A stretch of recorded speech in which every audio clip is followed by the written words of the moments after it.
Hello, everyone. It is so good to be back with you on yet another FISMA Friday. And today's discussion is definitely going to be some fun because we're diving into the world of alternative foods and how the rise in demand might impact the food and beverage industry as a whole.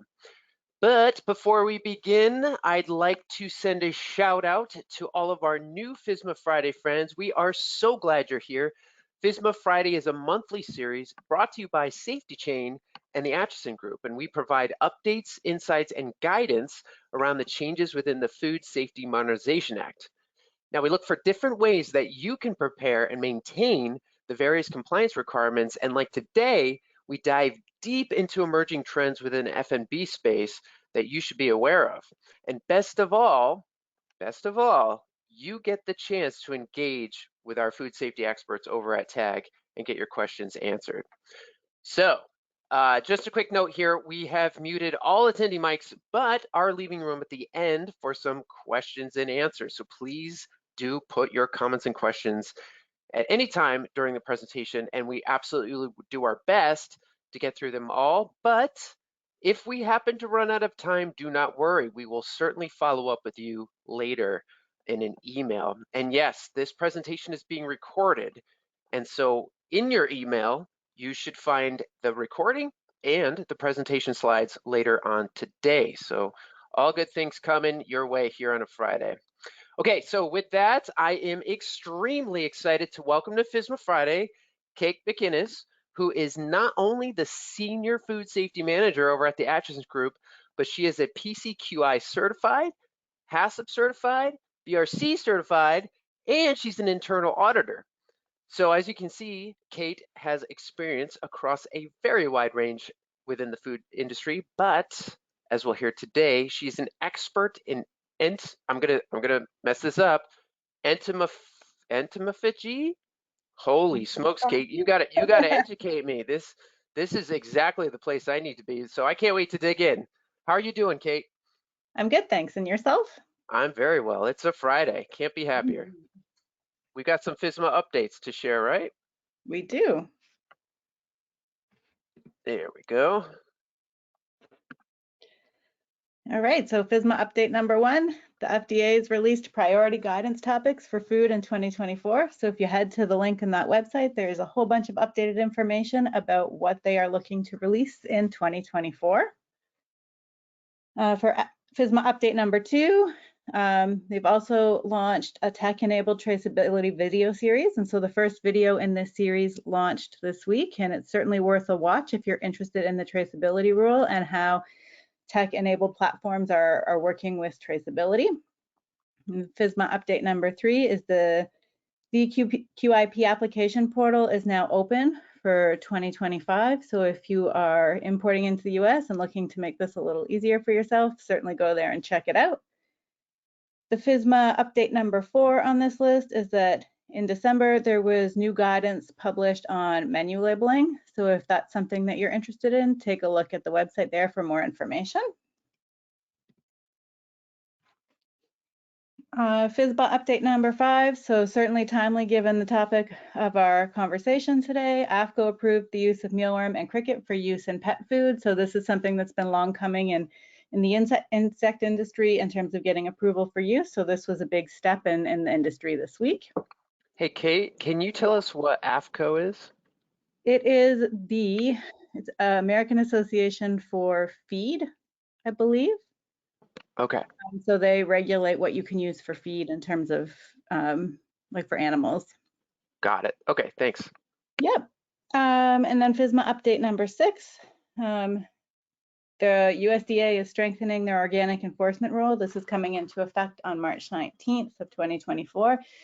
So if you're looking for more information on this or want to know if this is going to affect you and your organic products, please feel free to reach out to the Acheson Group for help on this topic. And last but not least, the Acheson Group is hosting a webinar. Ben Miller and Eric Edmonds will be doing this on food traceability and public and private partnerships. And I think this is going to be in March. So if you're interested, let me just check the date for you. You can go to this link for more information. Yeah, Ben and Eric are Yep. great. They did a FSMA Friday with us on traceability and were actually the author of our ultimate guide to the FDA food traceability rules. So we'll share that link afterwards as well. Sorry, yeah, it's going to be February 20th. So in case you're interested there. Okay.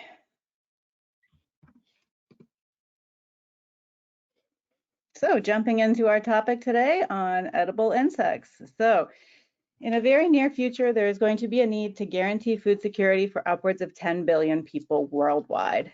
And right now, we are not in a place for food to be able to guarantee this security. And the reason why we're seeing feed insecurity is related to a number of different factors around climate change, consumer demands for protein, the rising cost of animal protein, and of course, population increases. So as a result, we've seen a need for sustainable protein sources, and this has certainly led to the emergence of a number of different new food sectors, both producing and processing. And so some of the emerging proteins that we're seeing in the market these days are related to insects, funguses, cultured meats, and algae. And so a lot of these are rapidly growing industries within the food that certainly have some interesting challenges. So today we're going to talk specifically about entomophagy, which is the practice of eating insects, and we're going to focus on how this is related to food safety. So edible insects have always been a part of human diets. According to the FAO, approximately 2.5 billion humans regularly eat insects worldwide. And at the current time, about 92% of these insects are wild harvested, about 6% are semi-domesticated, and 2% are farmed. So North America is seeing an increase in farmed opportunities with edible insects. Crickets are extensively farmed in North America, specifically for pet food and bait at the current time, but there is certainly a rising interest in the edible insect market in North America.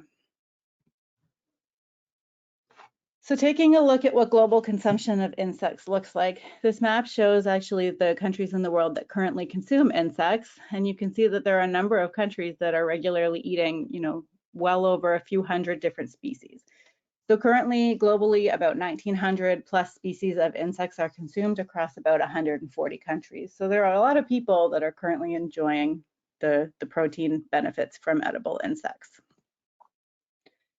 So this is what a breakdown of the edible insect market currently looks like. So this is a popularity and percentage of what's being consumed. So beetles are certainly the #1 consumed globally, followed by caterpillars, bees and wasps, and then grasshoppers, locusts, crickets, all the way down to flies, and then a number of different things. And so within each of these categories, there are certainly a variety of insects that are consumed. So why are people turning to insects as an alternative protein source? It's estimated that crickets are about 20 times more efficient as a source of protein than cattle. Crickets are known to produce about 80 times less methane than cattle. And if you look at 100 gallons of water, 100 gallons of water used in manufacturing or growth of these creatures results in 6 grams of cow protein, 18 grams of chicken protein, and about 238 grams of cricket protein. So from a sustainability standpoint, they are certainly a better protein option than a lot of what we are currently seeing on the market. And so from a consumption side, why would we look at eating a cricket over something like a steak? The amount of protein that's in a cricket is actually much higher than what's found in beef. And there are also a number of other macronutrients that are also higher. So there's a larger number of calcium, 43 milligrams versus 3.6, and they have higher iron levels. So on a whole, from a nutritional standpoint, they are very comparable to what alternative or what regular protein sources that we see today. So what does the use of edible insects look like right now in terms of the market? So we see a number of different options for whole dehydrated insects, and these are typically consumed as a snack. You can get them as unflavored. They come in a variety of different flavors, but they can also be used in different culinary preparations. So, I mean, cricket tacos is something that's fairly commonly seen and can be used in a number of different recipes. And then there's also the option of buying it as a powder or a flour. And this can be incorporated in some of your favorite baked goods. So it's quite common to enrich a cookie, a muffin, breads, loaves with protein using this powder. There's a number of different snacks. so some cracker products, puffs, etc., that you can also buy that are cricket enriched. And then cricket protein bars have also become quite popular as a good source of protein. And I guess really any use that you can dream up for using flour, you could do the same way with this cricket protein. So in terms of food safety, so there's a concern to guarantee food security cannot be dissociated from food safety. So we need to make sure that we're providing food, but we're doing so safely. And under the Codex Alimentarius principles of food hygiene, insects would be considered comparable to other types of food of animal origin. And so processing and storage of insects and their products should follow the exact same health and sanitation regulations as other food or feed in order to ensure their microbiological and chemical safety. So now we're going to start looking at some of the intricacies of making cricket powders. So implementation of preventive measures and controls should definitely be considered at primary production and the rearing stage and through the food processing stage. So some of the hazard considerations that we're going to look at today are related to the rearing location of the edible insect. So whether they're wild caught, semi-domesticated, or farmed. We're going to talk a little bit about some biological hazards related to pathogens and pest control. We'll talk about some chemical hazards related to metals, toxins, and allergens.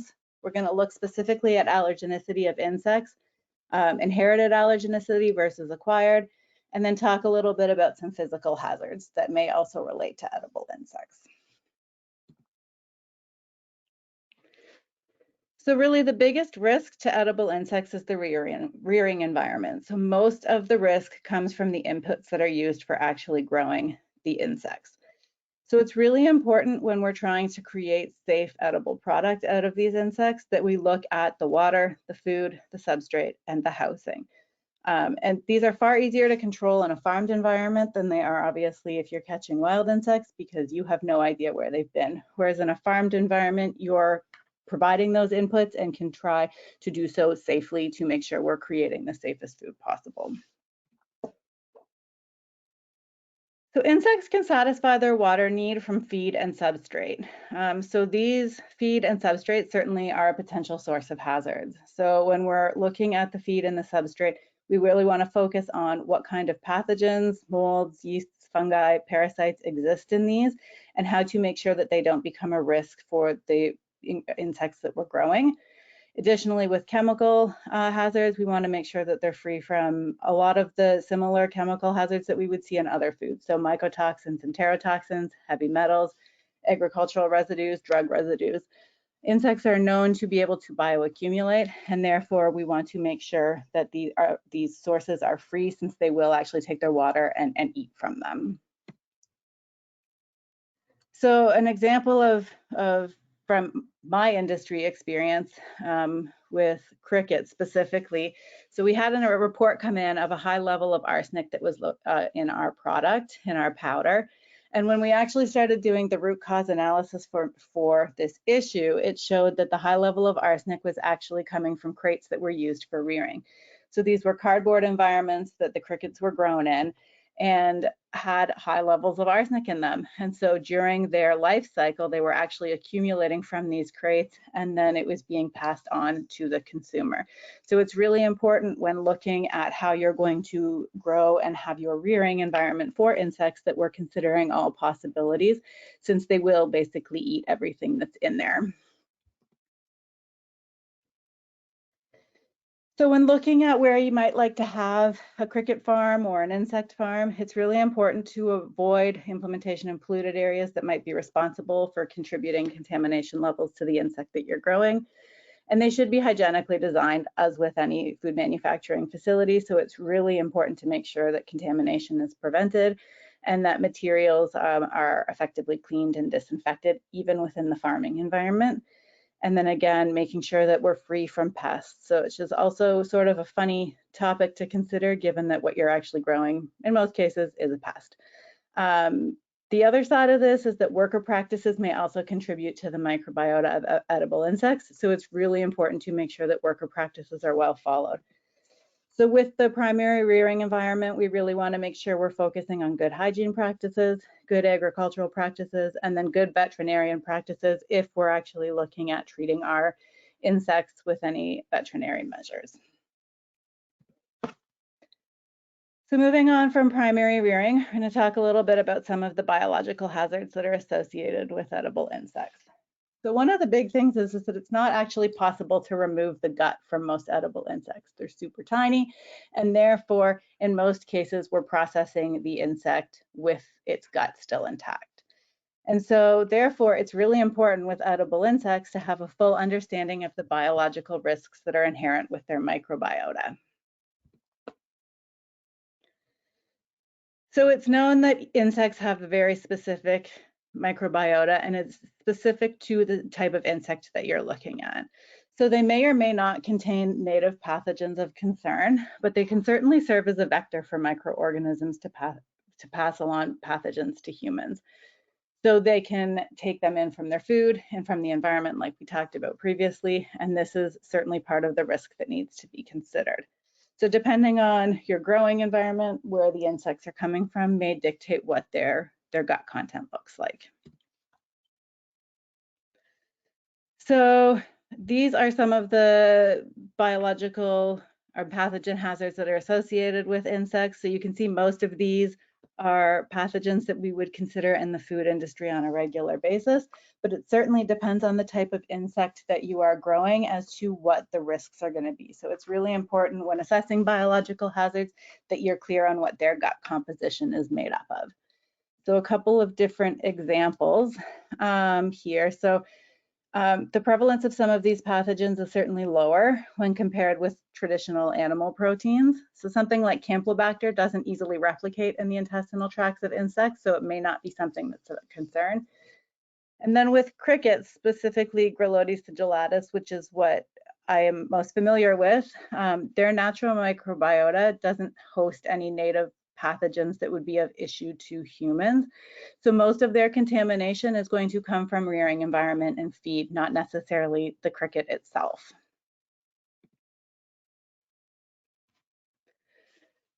So insects are also known to be able to harbor parasites and protozoa that can cause human illness. So there are documented transmission cases of a couple of different types of parasites that have been related to insect consumption.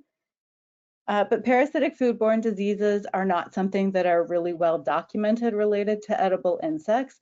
And there is certainly limited data on the occurrence of parasites within farmed insects. So if we're better controlling the environment, is this still a risk? So this is certainly an area within a new and emerging industry that still needs to be discovered a little bit more and researched a little bit more thoroughly.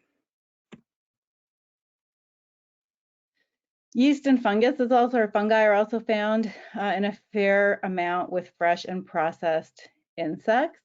And again, this doesn't necessarily come from the insect itself, but from the rearing environment and the feed. So these can certainly be sources of yeast and fungus that need to be considered when determining the growing environment and what you're going to feed the insects. So one of the biggest challenges is that most food sectors have already been subjected to extensive research regarding microbial limits in food and in food safety, and they have a clear legislative framework that they can fall back on when looking for guidance. And so this is not something that currently exists for the insect market. And because insects can harbor a completely different microbial community, there's a lot more work that needs to be done here to help provide that input for people looking to manufacture insects. And so the microbial qualities of different insect species and production processes need to be investigated separately. And hopefully the industry can move to a point where there is some sort of legislative framework for people looking to manufacture in this space. So moving on to chemical hazards, there are a number of different chemical hazards that we need to consider when looking at edible insect production. So the first one is around whether the insect itself can synthesize substances that may be toxic, and then whether or not the insect is actually accumulating from the environment or feed. So not all insect species are edible, and whether or not you can actually consume them may depend on the specific life cycle. So some insects are edible at certain stages and not at others. They may create toxins that may, make you sick depending on the stage of the life that they're in. And so there are two categories of toxic insects. The first is cryptotoxics, and these are ones that contain substances that are either from direct synthesis or accumulation from their diet. And then phanerotoxins, so these are specific organs that synthesize these toxins. And so it's important when considering the specific species that you're looking at rearing or eating to know whether they are to be consumed in a certain life cycle and whether or not they are going to be producing toxins or have an anti-nutritional factor about them that needs to be assessed prior to considering consumption. So the main chemical hazards that are related to edible insects are specifically heavy metals, mycotoxin accumulation, agricultural residues, dioxins, drug residues, and flame retardants. And again, most of this is coming from the rearing environment. So if they are present and they are able to consume them, they may continue through your process and end up in your final product. So these all need to be considered when looking at how you're going to grow and ultimately manufacture the edible insects into food. So the most common spot, like I just said, for toxic chemicals is to be accumulated from the feed or direct contact with contamination during rearing. And these chemicals can also form through processing after harvesting. So when you're looking at how you're going to process them post-kill, is there something in your process that may result in a toxic chemical or formation of a toxin during that process? This needs to be considered. And then transfer or bioaccumulation certainly depends on the nature of the chemical, whether it's something that is known to bioaccumulate, where it's actually coming from. So is it from the feed, the water, or from the substrate? What the rearing conditions are. So a lot of insects grow in warm conditions where, the environment exists to create growth, especially with pathogens. And then the specific insect species, some are more prone to having bioaccumulation than others. And then again, what that life stage is and whether or not in certain life stages, they're less prone. And in further on life stages, they're more prone to having this accumulation happen. So as a subcategory under chemical hazards, we're going to talk a little bit now about allergenicity. And so insects belong to the arthropod family, which is the same family that crustaceans belong to. And many arthropods are known to induce allergic reactions in susceptible individuals. And so this can be caused by any number of proteins, but specifically tryptomycin is responsible a lot of times for allergens to seafood and crustacean family. Arginine kinase is another one, glyceraldehyde 3-phosphate dehydrogenase, and a hemocyanin. So these are some proteins that have been linked to allergens within the arthropod family. And therefore, it's really important when considering edible insects that there may be a cross-reactivity and that people who are allergic to crustaceans and shellfish are likely to be vulnerable to insects. So a lot of times when you are purchasing edible insects or looking at it, it may have an allergen warning that specifies, if allergic to shellfish or seafood, avoid the consumption of insects. So the other side of allergenicity is that there may actually be de novo allergens that are not fully understood yet in different insects. And so a couple of different compounds that are still being investigated in terms of allergen reactions are chitin, which is typically found in the exoskeleton of insects. So it may be creating reactions in some people. And then this hexamerin 1B is a novel allergen that's been identified in the cricket currently. So this is something that's also causing allergens for people who are consuming cricket. And so again, of the 1,900 different species of insects that are consumed, each one of these needs to be looked at to determine whether or not they may have novel allergens that are related specifically to them or common allergens across the industry. And so cross-reactivities with allergens have also been identified in things like cockroaches and dust mites. So it wasn't uncommon to get complaints from people when I was working in the cricket farm talking about, I had this allergic reaction. And a lot of times when we were talking to figure out what was going on, I would ask about similar allergens that they had. And in most cases, dust mites came up as, this is something I'm allergic to, or they'd have a suite of environmental allergens. And so it's certainly something that needs to be considered in terms of these sensitivities, but not necessarily something you would see on a food safety warning label. So you're not going to see, well, if you're allergic to dust mites, don't eat cricket powder. But a lot of times people who are sensitive may have a reaction to cricket. And then the other side of allergenicity is related to the insect diet. So because of the size of insect, they are usually processed whole, which means that any food component that is still found in their digestive tract is also processed. And so a lot of times the diet that you're feeding your insect may contain things that are allergenous or will cause an allergic reaction.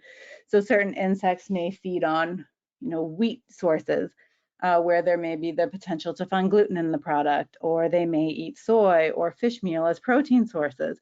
And so when you actually test the finished product at the end, you may find that you're showing trace amounts of different allergens. And so it's not uncommon to see on an allergen label or warning for an edible insect that it may also contain trace amounts of another allergen, such as soy or gluten. And so this is not necessarily because we're adding something to the product to dilute it, it's because it's literally in their diet. The other side of that is that a lot of times with edible insects, because of their size and where their feed is located, they may actually be crawling around in it quite consistently. And so doing a really good job of surface cleaning them when they come in for processing is also important to make sure we're getting those feed residues off and not increasing the potential for allergen cross contact.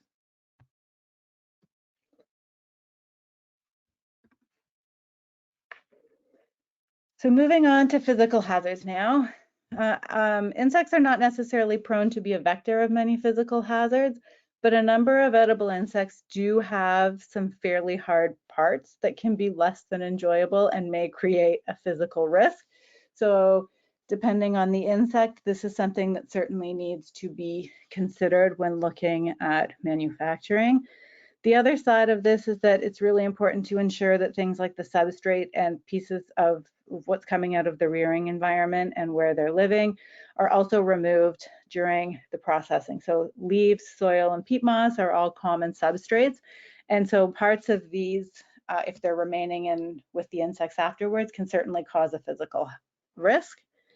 But the most common physical risk that you're going to see with edible insects is still related to processing. So metal and plastic being the two big ones, especially if you're grinding or, for storage, making sure that those programs on site are still well implemented and controlling the risk. So a specific example related to physical hazards around crickets. So their legs and their ovipositors. So the ovipositors are what are used to actually lay the eggs in the substrates. I don't know if anybody's actually tried cricket, but it leaves quite a nice little splinter. They're quite painful and they can provide for a less than enjoyable eating experience. So it's one of the things to consider if you're selling them whole. A lot of times people will try to, or manufacturers will try to remove the legs and the ovipositors just to make for a more pleasant eating experience. But the one that does actually come up or did come up a fair bit in the company that I previously worked for was around the thorax. So when the cricket is actually cooked, if they still have stomach content, when it's dehydrated, it basically turned it into this rock solid ball. And it basically was like this gut ball. And they could be up to a couple millimeters large. And when you actually bit into them, it was really unpleasant. We did have, complaints about people saying, oh, I hurt my tooth or I did that. So certainly something that needs to be considered is these, gut balls. And so they can be mitigated by looking at fasting a cricket for 24 hours before you process it. But fasting also leads to a whole suite of other issues around cannibalism and what they're actually eating during that time. So in summary, we talked about a number of different sort of hazards that I have experienced and dealt with in the industry. This was meant to provide a bit of an overview of some of the risks and hazards associated with the manufacture of edible insects. By no means is this an inclusive hazard list. The industry is still young, and we are certainly still learning about the complexities of this emerging food group. None of these hazards are necessarily new to the food industry. They're things that we deal with all the time in food safety plans and in trying to make safe food. However, it is a new matrix that does come with some inherent differences that are unique to insects. And ultimately, they can be controlled through well-researched, well-developed, and implemented food safety plans. So one of the biggest challenges with the industry right now is that there is no specific regulation standards or guidelines yet with regards to the sale and production of edible insects, from the farming through processing, storage, transportation, and then, ultimately using as an ingredient. So there are a couple of different industries right now, or industry associations, I guess. The North American Coalition for Insect Agriculture, or NACIA, and the International Platform of Insects for Food and Feed, that are working towards building acceptance, awareness of edible insects, and ultimately creating guidelines that insect manufacturers can use when looking at wanting to get into the industry and using edible insects as a mainstream human feed source. So some other industry challenging, obviously it's still an emerging industry. All of the hazards and risks are not necessarily fully understood at this point. There's certainly lots of room for optimization in the rearing process and making sure that all of the risks and hazards are associated with rearing are well controlled, and same with processing. So what's the best way to optimize processing to make sure that we are minimizing these hazards?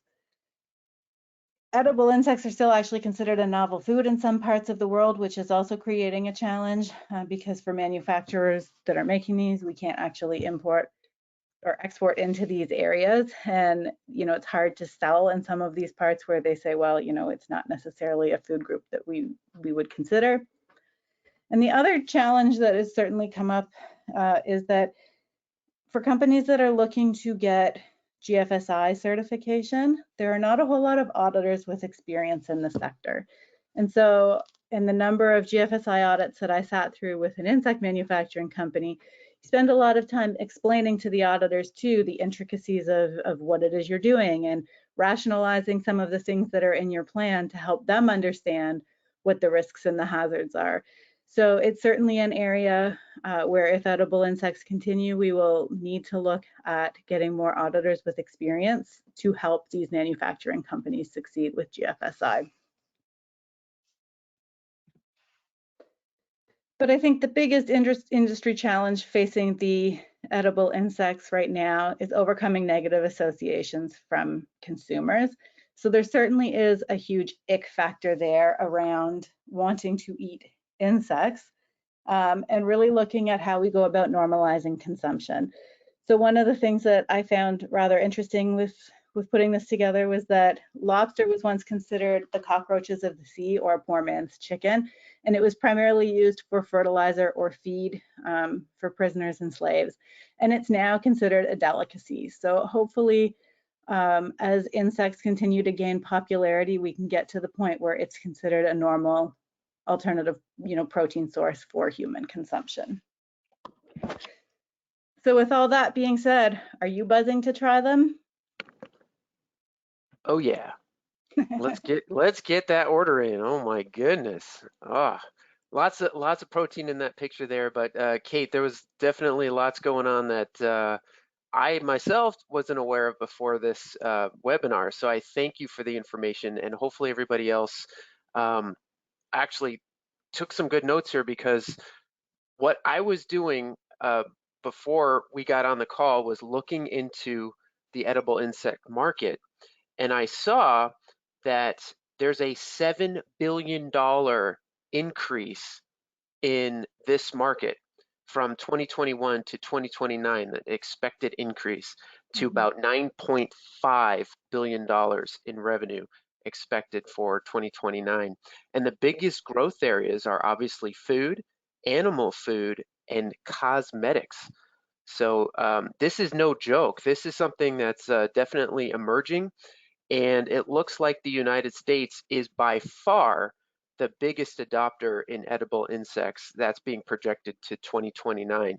So in terms of how this will impact food and beverage manufacturers, it's coming. And to your point, it will ultimately get in front of the FDA, where some regulation guidelines will be probably sent to everybody who is dealing with insect manufacturers and processors. But as demand rises, as you say, this becomes more common. Whether people still find it a novel thing in the next 5 to 10 years, who knows? But it's definitely expected to become more common.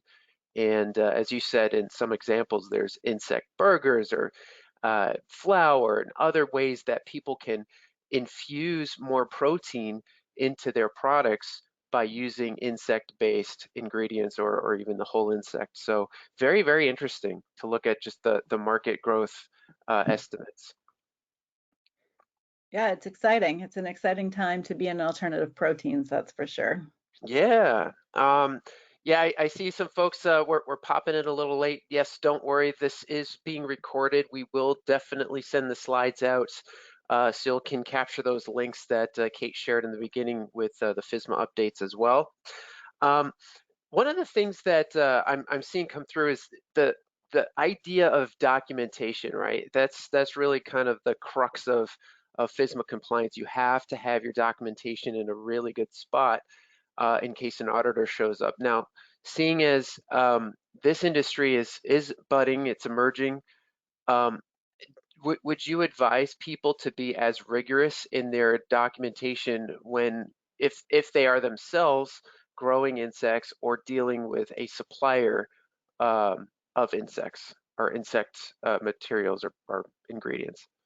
I mean, I think both require equal levels of scrutiny in terms of documentation. Um, I know in my previous role, that was one of the things we really focused on, was making sure that we knew exactly what was going into the cricket, what was coming out, what our yield looked like, and making sure that we could show, from start to finish, here's what we produced. And so I think it's really important to make sure and be as scrupulous as possible with that. I tend, because it's a new industry, to think that it's better to over document than under document. Sure. Now, you had mentioned you had worked with an insect grower because they were trying to get some type of certification through GFSI. Can you tell us a little more about that? Why would they want to get certified in GFSI? I guess what was their compelling event? What caused them to say, geez, this is important? Sure. So certainly, I think part of it was with it being such a new industry. If we were able to say, hey, we managed to get this certification and comply with basic food safety requirements, that it would certainly help with people who were interested in using it as an ingredient. And Mm, it did end up, resulting in some conversations with some pretty big names in the food industry that maybe otherwise would have said, hey, you know what? We're not interested because you're small and we can't guarantee that what you're making is safe. So there was certainly that, what does that mean to the industry if you have that certification at play?